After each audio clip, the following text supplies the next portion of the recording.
Bienvenidos a Justicia y Transparencia. Hoy con la presencia del secretario de Modernización del Partido de San Fernando, esta importante comuna de la zona norte que conduce el intendente Luis Andreotti, para hablarnos del aporte que hace la aplicación de la tecnología para la seguridad y el bienestar de los ciudadanos.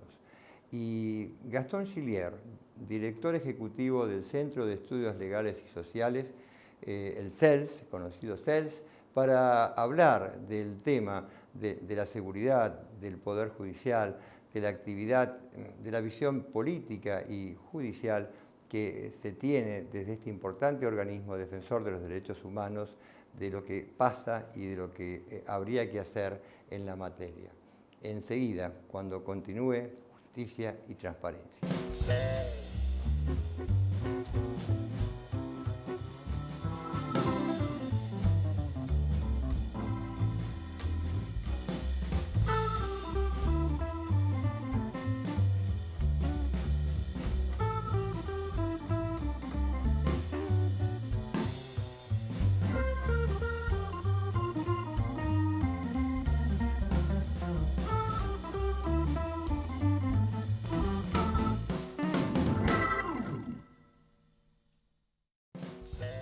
Colegio de Abogados de San Martín, www.casm.org.ar 4754-2139. Colegio de Abogados de San Isidro, www.casi.com.ar 4732-0303. Estudio GFSD Abogados, García Ditze, Ferrari, Sánchez, Pies Ojeda, www.gfsdabogados.com.ar 4742-4377. Unión Obrera de la Construcción de la República Argentina. Conocé la UOCRA y su red social ingresando en www.uocra.org. Grupo Pampas, tu socio de negocios en América Latina. www.grupo-pampas.com 4793-2313. El municipio de San Martín lanza el plan de facilidades de pago Cuentas al Día, con importantes descuentos en los intereses de tu deuda de la tasa municipal. Para más información, ingresá a sanmartin.gov.ar o comunicate al 0800-444-1123. Estar al día nos beneficia a todos. Municipalidad de San Martín.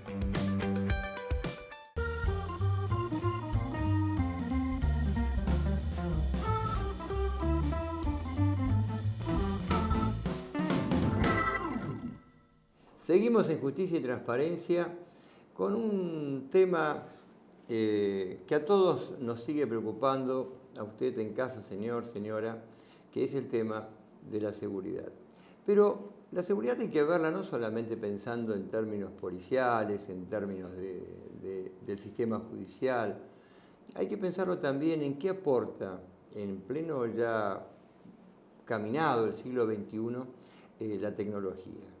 Y realmente uno advierte en muchas situaciones que luego se ventilan en la justicia, en investigaciones, la importancia que va teniendo y cada vez más los aportes de la tecnología en la resolución de los conflictos, en la atención por parte del Estado, de los problemas que genera determinados comportamientos que son no muy buenos con la sociedad.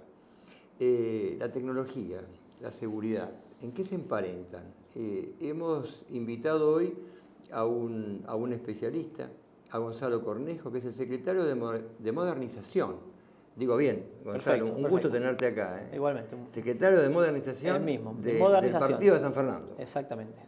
¿Qué aporta la tecnología? Bueno, hoy, en el año 2016, es fundamental la tecnología mezclada con la rama de la seguridad.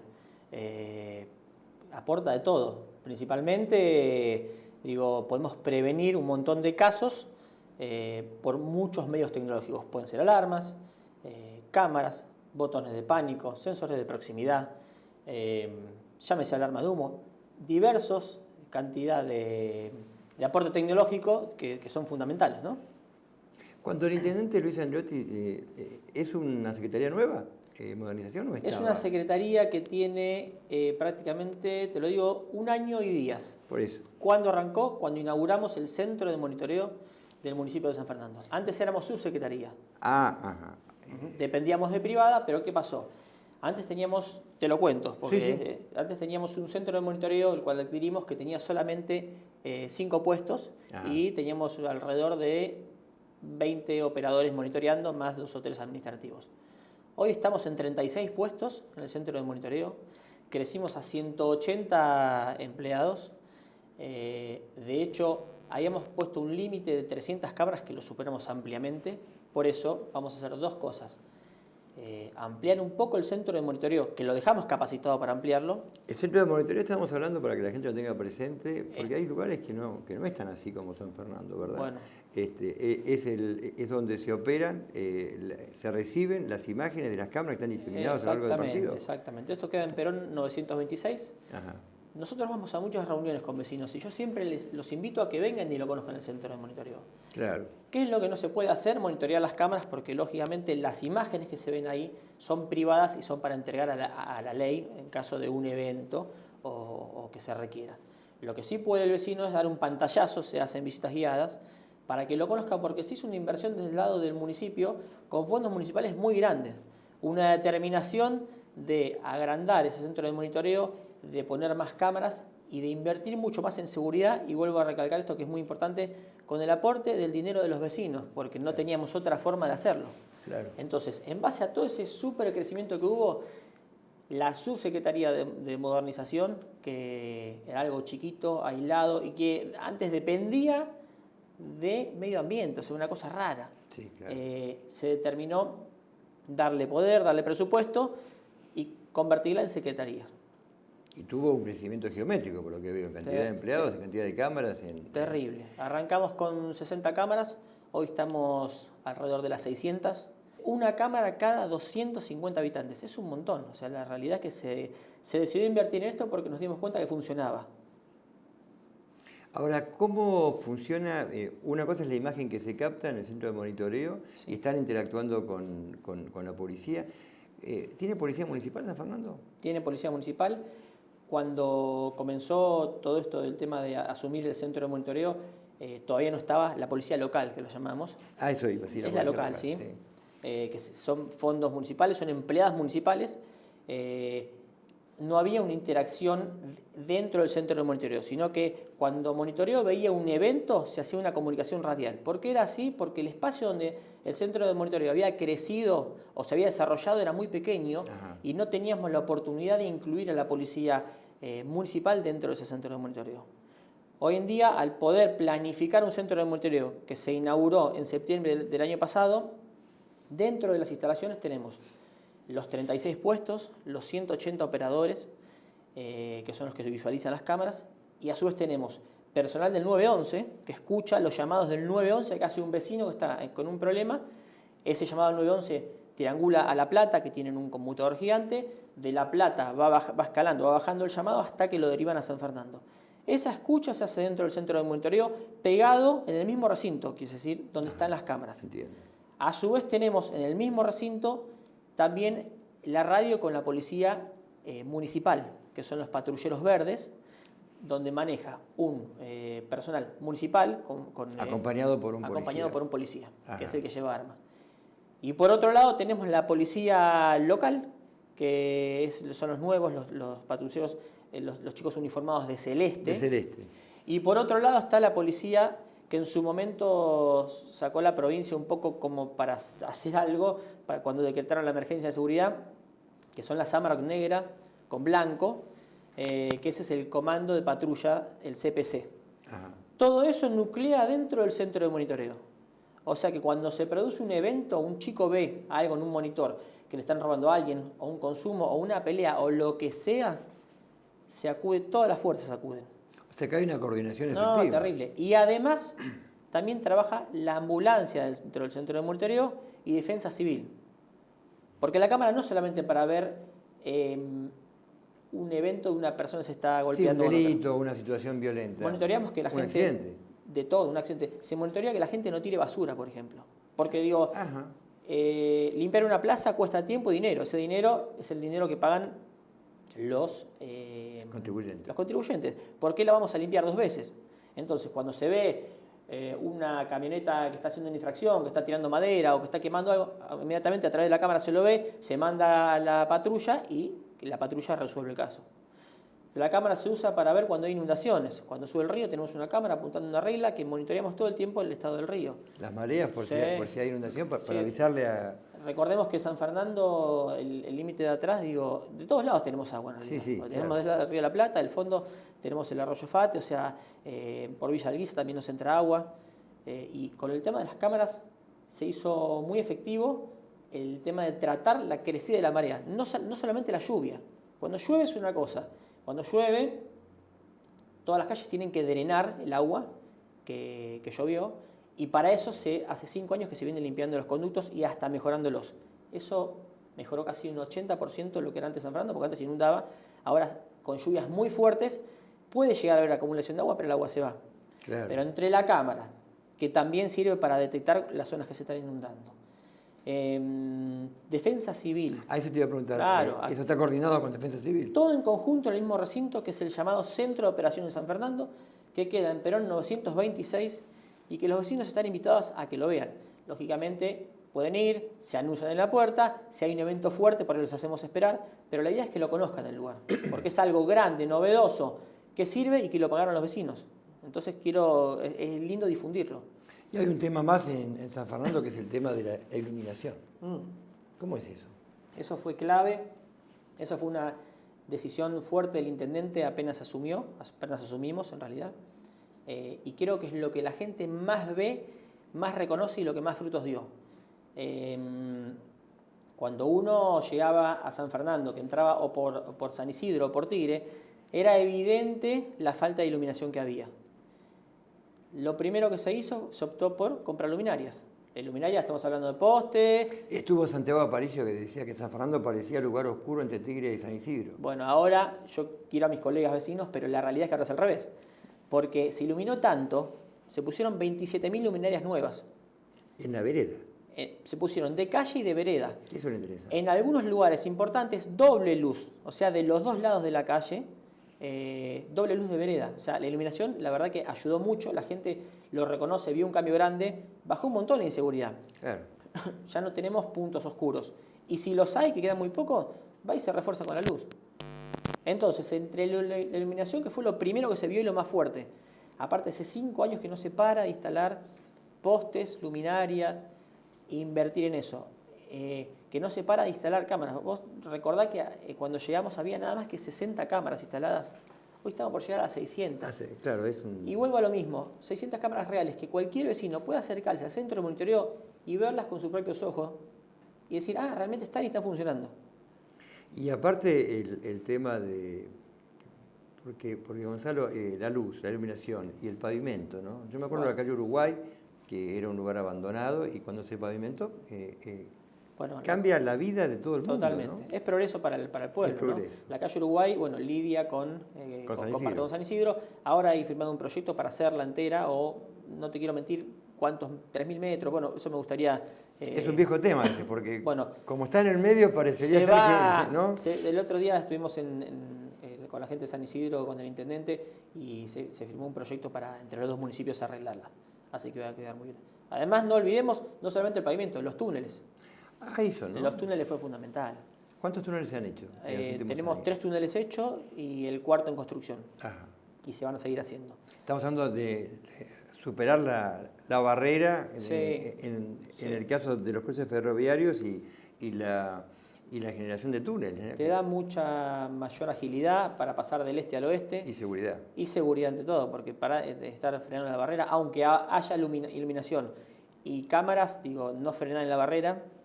Y además seguridad ante un coche que va a cruzar. Y seguridad vehicular, ¿no? También. Vehicular y de que te asalte no te hagas algún problema. Es notable ese tema. Igual, ¿no? Te cuento que al comienzo de la instalación de cámaras armamos un proyecto que se llama Cruce Seguro. Le pusimos una cámara a todos los pasos niveles, le pusimos una cámara a todos los pasos a nivel para poder controlar justamente tanto en la parte peatonal como en la de los coches. Y en los túneles tenemos 5 cámaras por cada túnel, así que eso está todo cubierto. Es notable, Gonzalo, en temas de investigación judicial, especialmente en accidentes de autos donde hay heridos o muertes, la importancia que tienen las cámaras en ese caso, porque hay situaciones que se resuelven por aquello de que ¿viste? Una imagen tiene más peso que 1000 palabras, donde se ve claramente quién pasó en rojo, quién dobló mal, quién cruzó mal, y se resuelve un caso que antes hubiera llevado mucho tiempo y aparte mucha discusión. Yo te cuento la modalidad de las cámaras, en realidad son 2. Una es lo que se ve en vivo en el momento. Un evento que está pasando ahora, un operador lo vio, levanta la mano, viene el supervisor, lo sube al video wall. El video wall son 15 pantallas que tenemos en una pared de frente bien grande. Se toma el evento y todo el centro de monitoreo actúa sobre ese evento. Pero el 60% de los casos se requiere de imágenes históricas.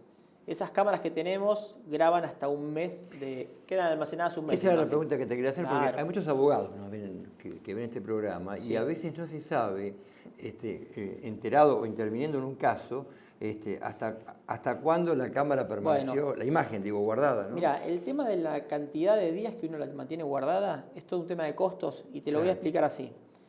Si vos tenés 10 cámaras, y vamos a hacer una cuenta muy básica, ¿sí? Esto no es así, pero un ejemplo básico. Vos tenés 10 cámaras y 10 grabadores, podés almacenar hasta un mes. Es una cuenta que los números no son reales, pero es un ejemplo. Ahora vos pones 20 cámaras y quedan los 10 grabadores puestos y va a almacenar 15 días, porque aumentaste la cantidad de cámaras, pero no aumentaste la cantidad de grabadores. La entrada, pero no el registro. Totalmente. Entonces, en la medida que uno aumenta la cantidad de cámaras, tiene que aumentar lo que se llama el storage, que es donde quedan almacenadas las imágenes. Justamente el storage es lo más caro de todo el centro de grabación. Claro. Pero no solamente tiene que aumentar eso, si hablamos de costos, tiene que aumentar la cantidad de personas que monitorean las cámaras, que todo eso son sueldos que paga el vecino de San Fernando. ¿Tienen apoyo en materia de seguridad de la provincia hoy? ¿Efectivo? Porque al pasar comentaste que a la policía, incluso municipal y demás, la financia el propio San Fernando. Nosotros le estamos dando plata para la nafta, le arreglamos los patrulleros. Tenemos un apoyo muy básico, pero te diría que casi el apoyo fuerte se lo damos nosotros a la provincia. Es al revés. Los primeros 10 patrulleros que tenía la policía de la provincia, para levantarlos hubo un apoyo económico del lado del intendente nuestro, como así también se le está pagando la nafta, lo cual es muy importante porque el patrullero circula todo el tiempo. Claro. Ahora hubo un fondo de fortalecimiento donde vino una plata que es del Ministerio de Seguridad. La realidad es que peleamos todos los días, yo estoy justamente muy metido en ese tema, lo que me cuesta hacer que esa plata llegue, que en realidad es por ley, porque ya están los repuestos asignados, claro. Y es bastante difícil hacer que la plata llegue en tiempo y forma. Pero el intendente está todo el día tratando con el ministro, la realidad es que el municipio se está moviendo, se ve lo que se está haciendo. Bueno, es un ida y vuelta de todos los días estar en contacto para ver si algo se recibe. No es lo que esperamos.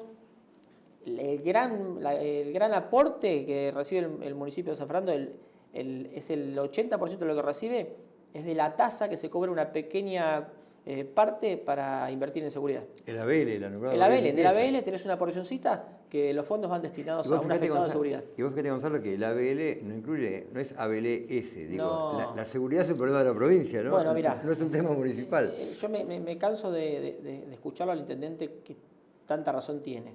Que hoy en día los municipios, el vecino le exige tanto al municipio porque la provincia no está presente. Claro.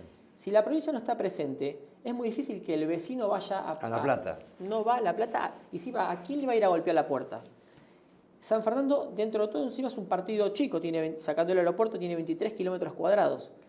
Entonces, la casa del intendente es de público conocimiento. Claro. Cuando hay un problema, nos van a golpear. De hecho, cuando se inunda mi cuadra, que se inunda solamente cuando hay una catástrofe, llámese los 200 milímetros de La Plata.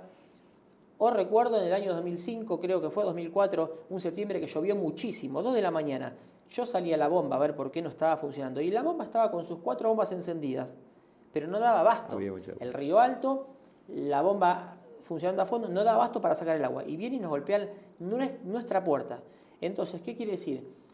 La provincia, perdón, el municipio está presente en mucho más que el alumbrado, el barrido y la limpieza. Claro, eso iba. Se hace cargo de la seguridad, se hace cargo de la educación, porque la realidad es que hoy tenemos UDIs por todos lados. Los polideportivos nuestros son fundamentales en el tema de la inclusión. Los chicos van a hacer deporte, pero se educan ahí adentro. Aportamos un montón a las escuelas, nos hacemos cargo de muchos temas de escuelas de isla. ¿Qué eso es seguridad? Es seguridad, es educación. No, o sea, el municipio aparte... se hace cargo de muchísimas cosas donde la provincia no se hace cargo. ¿Y qué le vas a decir al vecino? No, discúlpame, anda a golpearle la puerta a la gobernadora porque esto... O no llegó a la partida. No, claro, no podés. No podés porque lo tenés al vecino delante y porque aparte uno es humano y tiene que hacerse cargo. Gonzalo, ¿y qué es eso del Wi-Fi en los espacios públicos? Bueno, justamente hoy Internet es importantísimo para la vida de cualquier ser humano. Digo, importantísimo para que estemos todos... Eso pertenece a tu área, ¿no? ¿Verdad? Sí, pertenece a mi área. Es importante para que todos tengamos las mismas oportunidades, ¿no? Digo, ¿por qué si una empresa privada te cobra un costo de mantenimiento por tener una señal de Wi-Fi, una persona que quiere aprender como otro chico que lo puede pagar no va a poder? Entonces, ¿qué se hace? Se está instalando Wi-Fi en todos los polideportivos. Justamente ahora estamos terminando toda la costanera pública, que es del Arca Abajo, y el parque náutico, para que quede todo conectado con Wi-Fi gratis. Se está instalando Wi-Fi en las plazas. ¿Qué es lo que se necesita para instalar Wi-Fi? El municipio creció muy rápido y a veces la mano de obra, de tan rápido que creció, uno va corriendo atrás de todo lo que necesita previo, que no se ve, para poder acompañar esto. Para poder tener Wi-Fi en todas las plazas tenemos que cablear todo el distrito con fibra óptica. De hecho está cableado ya. Pero ahora se va a hacer está cableado, déjame comentarte, con fondos municipales, con parte de lo que paga la gente en su tasa, se decidió comprar la fibra óptica propia. Entonces, sin fibra óptica no hay cámaras. Sin fibra óptica no tenemos conectados a los centros de salud. Y sin fibra óptica no tenemos Wi-Fi en todas las plazas. Entonces, eso lleva mucho tiempo y dinero.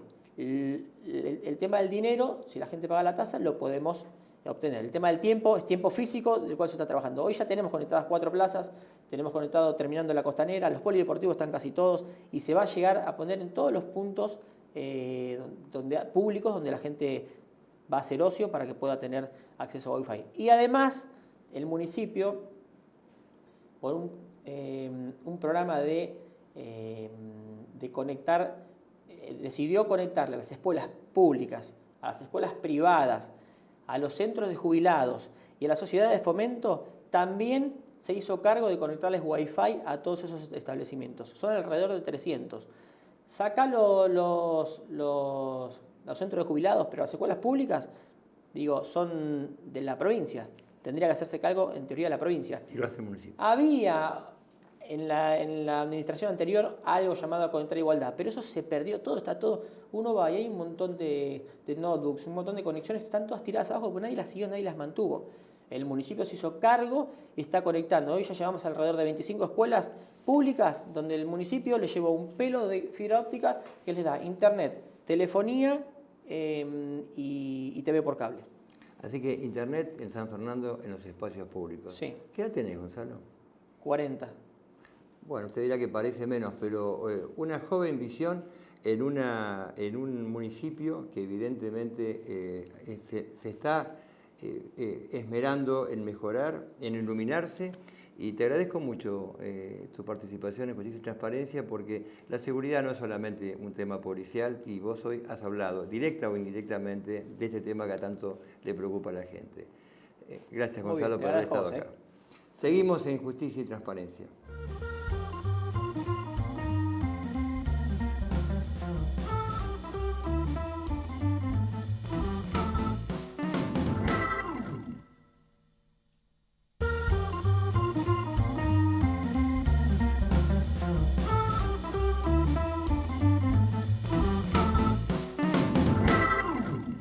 Seguimos en Justicia y Transparencia con una serie de temas que hoy son recurrentes en todos los medios, que a usted, señor, a usted, señora, le preocupan y que nos ocupan cotidianamente, que se relaciona con la seguridad, el funcionamiento del sistema judicial, con el tema policial, con la puerta giratoria.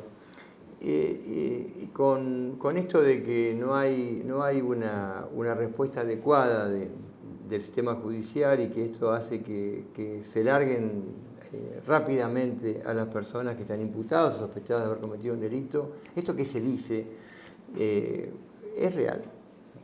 Yo tengo mi visión, soy abogado penalista, pero hoy hemos traído para hablar de este tema y muchos más que se van a ir desarrollando a lo largo de esta charla, a Gastón Gillier, que es vicepresidente, ¿verdad? Director ejecutivo del Centro de Estudios Legales y Sociales, más conocido como CELS por su sigla, Gastón Gillier, que es colega, es abogado, una enorme formación, una gran trayectoria nacional e internacional en materia de derechos humanos, en materia de todo lo que se relaciona con los derechos humanos.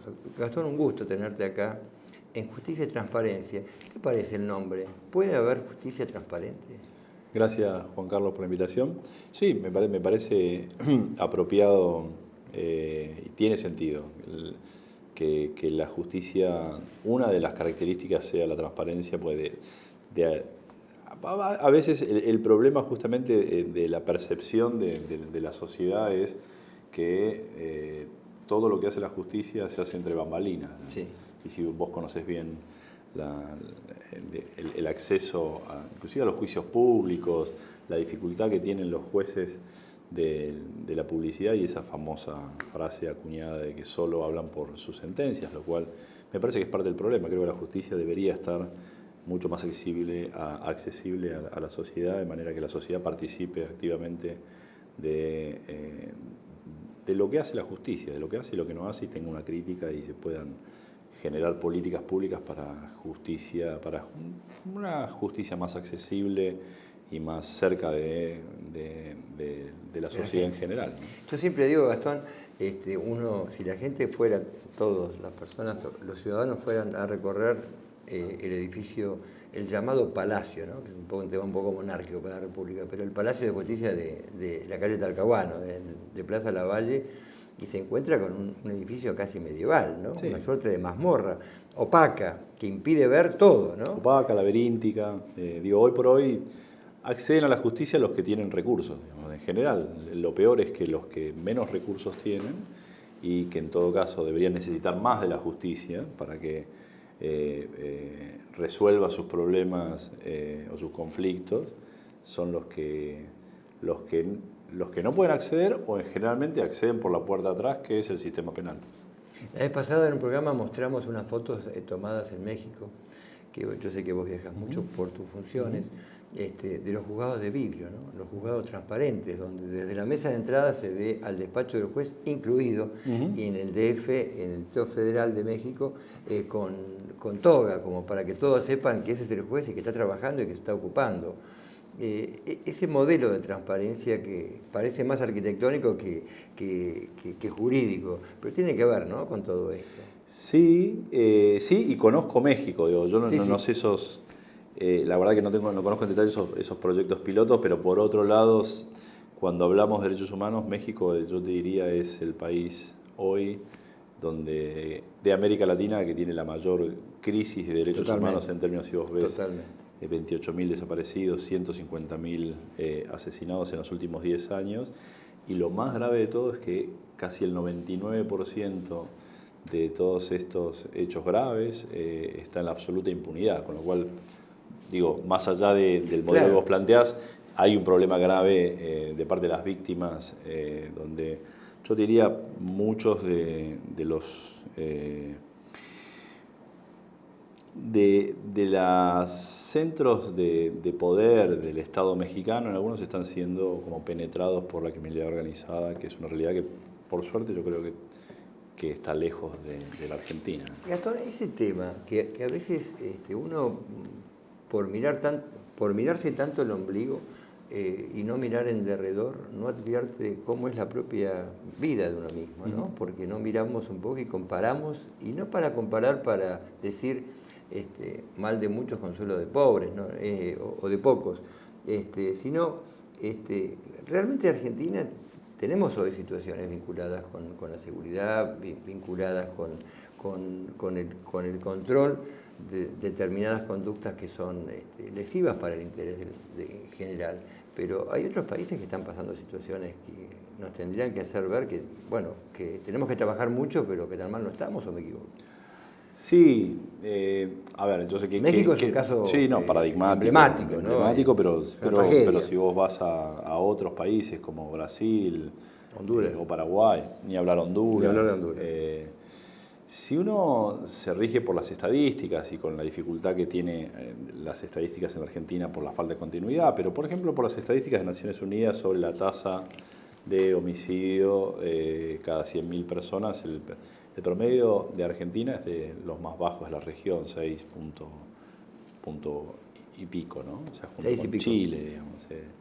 Donde otros países tienen 20, Venezuela tiene 70, entonces es bajo. Esto es homicidios.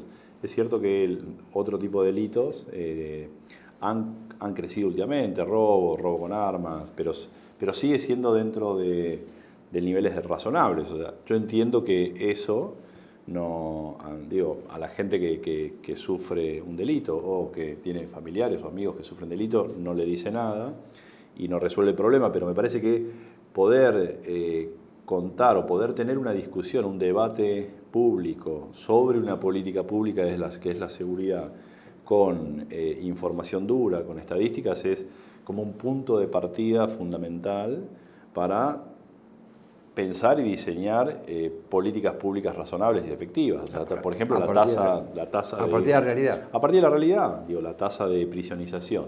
Digo, lo que vos mencionaste, lo que vuelve al centro de la escena de la puerta giratoria, que la verdad que es, en términos concretos... ¿Por qué se dice eso, Gastón? El CES tiene muchos años de experiencia, vos la tenés, pues, sos joven, pero cuando Emilio Mignone, ¿no?, en aquellos años lo funda, ¿cuál es la visión que tiene el Centro de Estudios Legales y Sociales de esto que se lanza desde, muchas veces algunos políticos lo lanzan como los jueces dejan salir a todo el mundo y uno que observa la realidad de lo que pasa, tiene una visión distinta? ¿Cuál es la visión de ustedes? A ver, mira, justamente el CELS se empieza a trabajar temas sobre seguridad pública entrando por el tema de derechos humanos, porque terminada la dictadura veíamos que las violaciones más sistemáticas a los derechos humanos, ya no como una política de Estado, pero sí como consecuencia de la función de la mayoría de las fuerzas de seguridad, que no, y todavía la gran mayoría no fueron reformadas, tenía que ver con las fuerzas de seguridad, ejecuciones, asesinatos, torturas, desapariciones en democracia. Y a partir de ahí dijimos claramente, en función, justamente en los 90, de estas campañas, yo sí diría campañas, pero olas de inseguridad planteadas a partir de hechos concretos y reales, ¿no? O la seguidilla, pero que son reproducidos por los medios de una manera que a veces vos pensás que, bueno, que realmente estás en México, que estás en Morelos o que estás en Nueva León, donde realmente no se puede salir a la calle. Entonces empezamos a discutir estas cuestiones, ¿no? O sea, digo, empezar a discutir el funcionamiento, la formación, los problemas de las fuerzas de seguridad, los problemas también de la justicia y otros problemas relacionados con la política de inseguridad. Yo creo que la respuesta corta de por qué se hacen uso y abuso de este latiguillo de la puerta giratoria tiene que ver con, me parece que es la mejor explicación de la falta de respuestas que tiene la clase dirigente, y una respuesta que es fácil, que es demagógica, pero que si uno mira los resultados, y yo creo que el ejemplo paradigmático de eso fue toda la política de seguridad del gobierno de la provincia de Buenos Aires de Scioli, o sea, de 2 periodos, donde la batería de reformas atrás de esa fórmula de la puerta giratoria, que es restringir excarcelaciones, darle más poder a la policía, generar, como poner mucha presión al Poder Judicial para que escarcele menos, fue absolutamente un fracaso, digamos. O sea, porque entre otras cosas, porque es una huida hacia adelante. Digo, ¿dónde está el límite? Si uno ve, Scioli asumió el gobierno de la provincia con casi una tasa bastante récord en los últimos 15, 20 años de prisionización de 24.000 presos. A partir de un habeas corpus que había litigado el CELS a favor de toda la población carcelaria de la provincia de Buenos Aires, y que en la gestión del gobernador Solá en aquel momento, con funcionarios del Ministerio de Justicia, se logró bajar la tasa de encarcelamiento, que eran encarcelamiento en condiciones inhumanas de detención. Hoy la provincia de Buenos Aires tiene, de ese 24.000, tiene aproximadamente 35.000, ¿no? Sí, o sea, eso se habla, Gustavo Ferrari dijo 36.000. 36.000, que es el número más alto de cantidad de presos en la provincia de Buenos Aires, con lo cual, nuevamente, volviendo a la cuestión de los datos y de la realidad y de los datos duros, más que puerta giratoria, es una puerta de una sola entrada, porque parecería que no es que entran y salen, cada vez entran más. Y estamos hablando, Gastón, como vos bien sabés, de presos, para que la gente entienda, no condenados que se demostró que son responsables, sino en prisión preventiva, ¿no? No, la gran mayoría... Creo que el 83% está en la gran mayoría en tienen prisión preventiva, con lo cual muchos de ellos, luego de un largo proceso judicial, son declarados inocentes o sobreseídos con pedido de disculpas. Me parece que...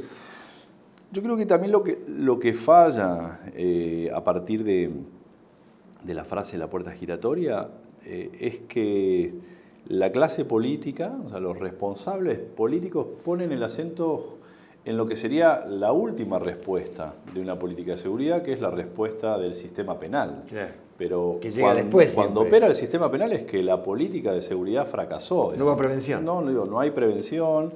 Lo que está operando ahí es como la represión del delito cuando un delito se cometió. En el mejor de los casos, las víctimas del delito pueden tener una reparación que deben tenerla y tienen derecho, de que se sancione al que cometió ese delito, pero lo ideal de una política de seguridad, y por eso cuando uno habla de política de seguridad, habla de políticas que son mucho más complejas, de distintos órdenes. En una política de seguridad intervienen políticas sociales, políticas de educación, políticas laborales, políticas de espacio público y políticas judiciales.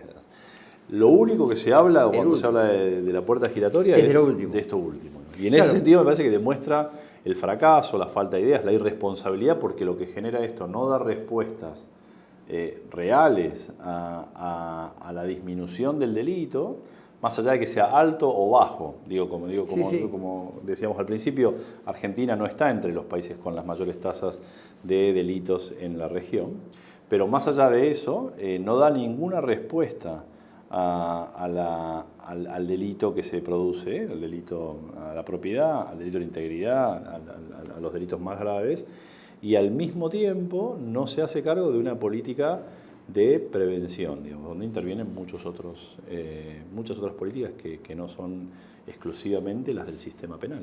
Porque aparte el desempleo, las cuestiones vinculadas con las carencias sociales, son factores no determinantes, pero que sumados van llevando a un incremento de los índices de delito, ¿no? Absolutamente, como decís vos, no son excluyentes, pero son factores que influyen. En general, los distintos estudios hablan, a mayor empleo, mayores tasas de empleo, en general a mayor situación social, hay una disminución. O sea, en países con economía más equitativa, la tasa baja de manera geométrica.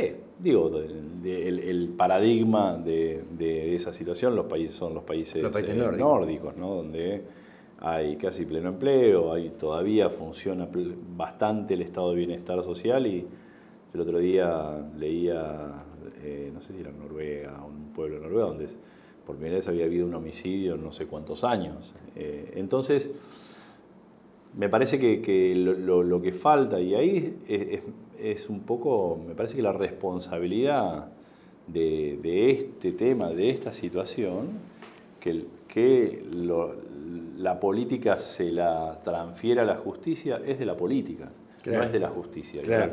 No digo que la justicia esté todo bien, pero es como la forma de evadir la responsabilidad, diciendo, bueno, acá la única respuesta posible es que los jueces condenen por muchísimos años por cualquier delito, y que no salgan nunca más, y terminar encerrando cada vez más gente, lo cual no es una respuesta posible, además de los problemas graves que tiene en relación con los derechos humanos, ¿no?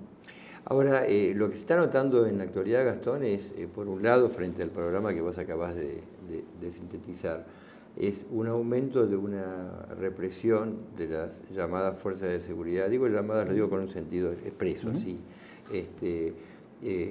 sin motivo, inmotivadamente, injustamente, o como queramos llamarlo. Y por otro lado, estas situaciones que los medios han difundido muchísimo, que es la llamada, entre comillas, justicia por mano propia, ¿no? Parecía ser que son dos respuestas de un sistema que no está funcionando.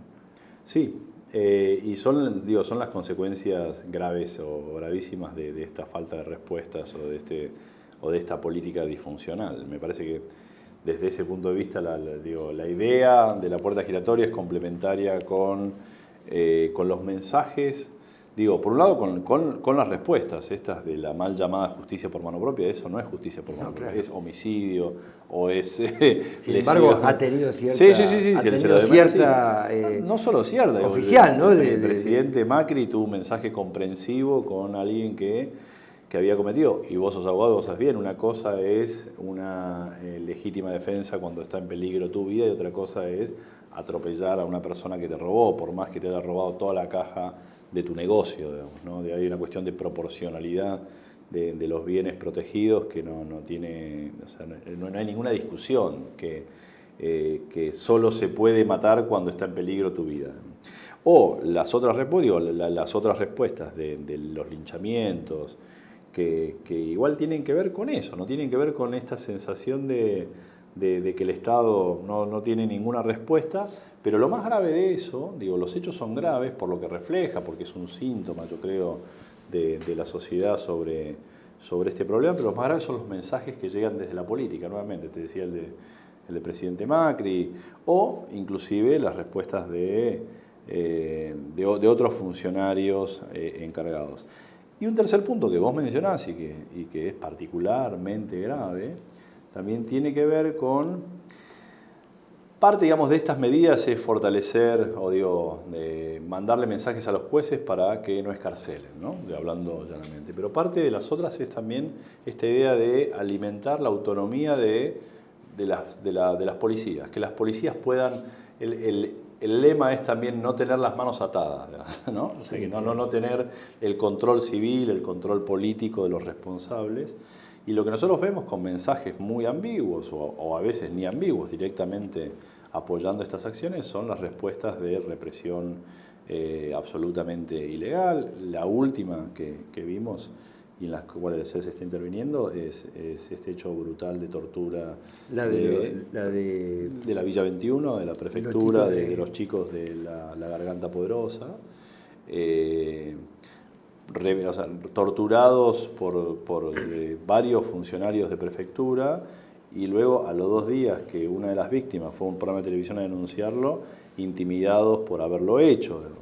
Y yo siempre saco a colación uno de los primeros hechos durante este gobierno, que fue la represión brutal de la murga de los chicos, llamada la murga de los Reyes del Ritmo, que estaban ensayando una murga, la gendarmería los valió con balas de goma, un episodio brutal, después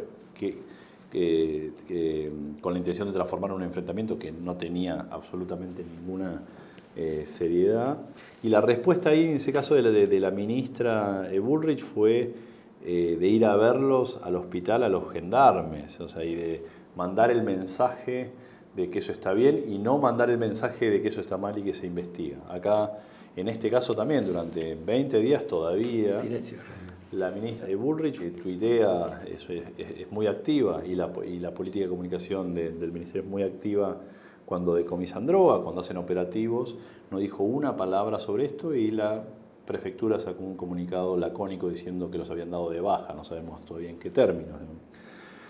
Entonces, me parece que ese es un problema, no es un problema que nace con este gobierno, el problema de la violencia policial había estado en el gobierno anterior, pero es cierto que con este gobierno, con estos mensajes, sí hay un cambio que me parece que se traduce en el aumento de números de casos de violencia policial, de casos de asesinato. Hubo uno en estos días en el cual intervino, creo que un funcionario de la Policía Federal que fue víctima de un intento de robo y que le tiró por la espalda a un chico en una moto. Digo, eso me parece que es grave y que es la contracara justamente de esto que hablamos al principio. Ahora, Gastón, el panorama que vos estás dando lo comparto, y es visible y es nítido. Pero también acá sí tiene que ver la actuación de los jueces, del sistema de valoración, es decir, de aquellos encargados de determinar si realmente hubo una intervención de fuerzas de seguridad en el marco de la ley y de las circunstancias, o si lo que ha habido es un abuso, o mal llamado abuso, lo que ha habido es delito, porque en definitiva son apremios ilegales, torturas, privación ilegal de la libertad. Y acá sí donde este tercer poder de la República, que es el Poder Judicial, es donde tiene que poner las cosas en su lugar. Uno siente a veces, y esta es la pregunta a la que quiero llegar, la influencia de los medios, la influencia de determinadas coyunturas políticas, no hace que los integrantes del sistema judicial no asuman la importancia y trascendencia que tienen de poner las cosas en su lugar, que para eso están, ¿o no? Sí, yo creo que sí. Me parece que no solo exclusivamente la presión que ejercen los medios, que es un factor muy importante, los medios y junto con los medios de los políticos, recuerdo varias denuncias de Massa en el Consejo de la Magistratura para echar a jueces que daban excarcelaciones, conforme a derecho, ¿no? Sí, claro. Pero también yo creo que también el Poder Judicial históricamente ha sido un Poder Judicial conservador, ¿no? O sea que en general no ha tutelado, no ha protegido derechos de las personas más vulnerables, que en general suelen ser las víctimas de estos casos, ¿no? Gente pobre, de escasos recursos, que no aplica la misma vara y la misma intensidad cuando la víctima es una persona de clase media o media alta, ¿no? Nosotros, justamente en este punto, hicimos en el año 98 un informe del CELS que se llamó Inseguridad Policial y que analizaba sobre la base de 28 casos de violencia policial de distintas fuerzas, tanto federales como de provincias, y las respuestas judiciales. Había un patrón claramente identificable, donde había por un lado los casos de torturas, desapariciones, estaba el caso de Bru, caso de Núñez, los desaparecidos de Mendoza, Garrido, Baigorria, Guardati, casos de ejecuciones, casos de detenciones arbitrarias. Había un patrón donde la policía cometía esos casos. La policía, como sabes vos bien, en general es la que investiga, y la que investiga primero los encubría, y el Poder Judicial, claramente sabiendo de esas prácticas, terminaba como el encubrimiento de los hechos con intervenciones judiciales siempre a favor de la policía. Han pasado de eso ya casi 20 años. Yo creo que hoy la situación no es la misma. Me parece que hay, justamente por la difusión que han tenido estos casos, como siempre, la actividad de las víctimas. Vos has patrocinado casos donde el caso de San Martín, de la Cárcova, de la masacre de la Cárcova.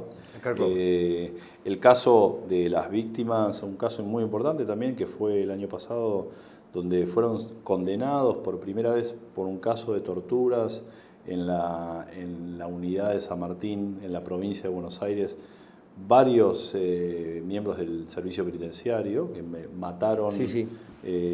Con la intervención con nosotros patrocinamos, patrocinamos Barrio Cisneros, es la víctima. Hay muchos otros casos donde el Poder Judicial, así como existe esta presión de los medios y de la política, también hay una presión social de que no se tolera la impunidad en estos casos de abusos graves. Entonces me parece pero como vos tenés mucha razón, ahí sí la respuesta judicial es clave, y muchas veces justamente como consecuencia de esta coyuntura, de la presión social, muchas veces los jueces han visto que colegas han dado excarcelaciones absolutamente legales y han sido sometidos a procesos porque la persona que excarcelaron después cometió otro delito grave, tremendo, amplificado por los medios, y los someten a un jury. Entonces, se curan en salud y no lo hacen. Pero todo esto es parte del mismo problema. O sea, volvemos al origen de, si tenemos a los principales responsables de la política diciendo, este es el problema de la puerta giratoria, desencadena también en esto de donde los jueces terminan presionados. Ahora, Gastón, el juez, el paradigma, el que uno espera, el que haría que la tasa esta de casi el 90% de la gente descree el Poder Judicial o tiene una ponderación muy negativa del Poder Judicial, cambiaría mucho si se asume la idea de que uno tiene que tomar las decisiones que tiene que tomar y si alguien le pide un juicio político que se lo pida, porque en definitiva es un cargo ostensiblemente importante el de juzgar a los demás, el de poder ser ese mecanismo de poner las cosas en su lugar, ¿no? Hay una cierta, porque lo que quiero decir, estos juris que se han pedido, acá en San Isidro se han pedido varios en su momento, por supuesto no prosperaron porque la actuación había sido conforme a derecho y una interpretación razonable de la ley. Y sin embargo, hay algunos jueces que uno alentaría la esperanza de que apliquen la letra constitucional, de los pactos y que no tengan temor, porque un juez con temor anda mal, algo anda mal, ¿no? No, digo, me parece que ese debería ser el rol, ese debería ser el mejor escenario, digo, donde los jueces claramente, independientemente de la coyuntura, fallen de acuerdo a su saber, a su entender, aplicando las normas. Me parece que hay jueces que lo hacen, claro. Pero es cierto, como decís vos, hay que alentarlos. Hay que alentarlos y justamente, pero yo creo que una de las formas de sacar esa presión también es redireccionando la responsabilidad, ¿no? O sea, claro.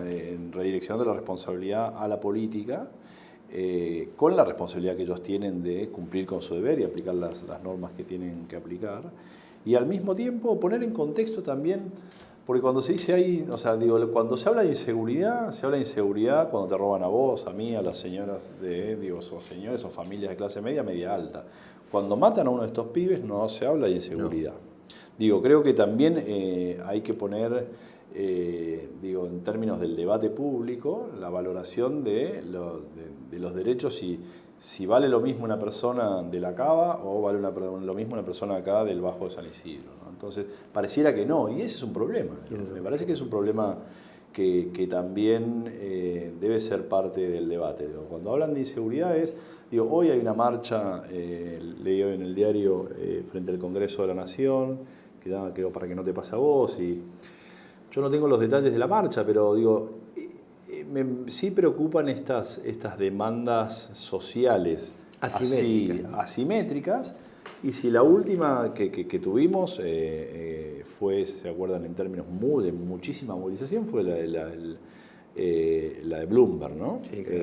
Que terminó con una reforma tremenda al Código Penal, digamos, aumentos de penas del doble, reducción de las excarcelaciones, y que terminó también es parte del colapso del sistema penitenciario que tenemos hoy, y nuevamente sin ningún resultado. Digamos. Claro, si pensamos de manera independiente, hoy no estamos 10 veces mejor, ¿no? Por supuesto, al contrario, con violaciones al debido proceso, claro, a las garantías, a la proporcionalidad de la pena, y además la queja sigue, con lo cual yo creo que hay una cuestión de principios, digamos, de constitucionalidad, de los pactos que se deben respetar, pero también para la sociedad es una cuestión de que no está dando resultado. Claro. Entonces es la peor combinación, ¿no? Gastón, hubo un juicio que pasó medio de largo, pero que duró 3 años y que ustedes han tenido una enorme importancia e intervención, CELS, me refiero al juicio por los hechos acaecidos del 20 de diciembre del año 2001, que terminó con algunas condenas, una de ellas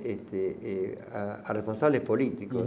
Esto no tiene muchos antecedentes y creo que marca una línea, ¿no? Sí, no tiene, por lo menos en Argentina. Fue condenado Mató, fue condenado el entonces comisario Santos, que era jefe de la policía. El secretario de Seguridad del gobierno de la Rúa y el jefe de la Policía Federal del gobierno en aquel momento.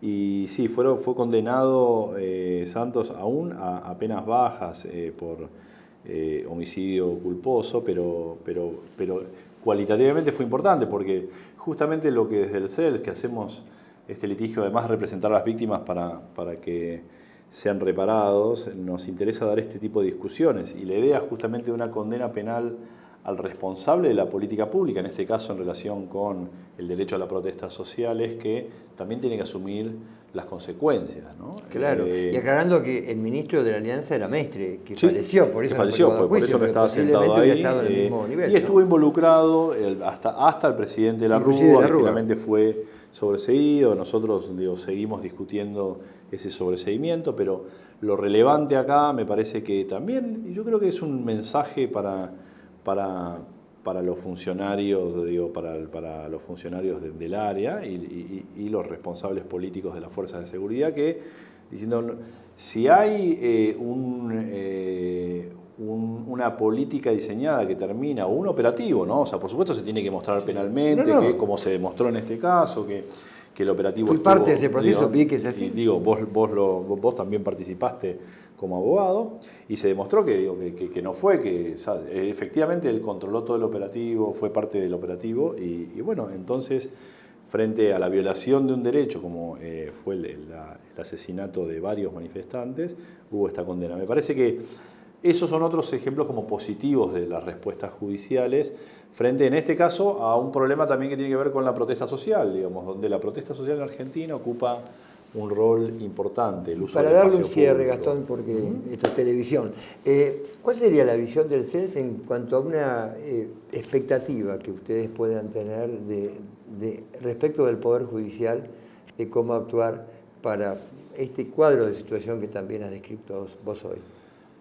Para nosotros creo que el rol del Poder Judicial debería estar pensado frente también a una política de seguridad en relación con este tema, ¿no? De una política de seguridad democrática, como yo te decía, multidimensional, donde haya varios factores y donde la justicia sea una parte, y cuando intervenga de una manera razonable, racional, y que no se guíe por la presión social y la presión política, que en definitiva lo que hace es tratar de dar un placebo a la sociedad que demanda más justicia. De la justicia en general, nuestra visión es que la justicia en la división de poderes debería estar fundamentalmente, o sea, no fundamentalmente, pero priorizar, darle respuestas a las personas que tienen menos capacidad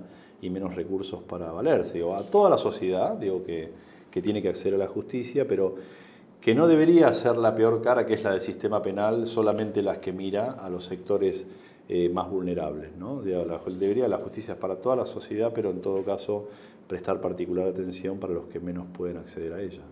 Gastón, ha sido un gusto tenerte en este programa. Espero que no sea la última vez, y el CELS tiene las puertas abiertas por la trayectoria extraordinaria que viene realizando, y que vos sos uno de los impulsores y ejecutores, así que con mis felicitaciones, sabes la admiración que tengo por la organización que vos dirigís.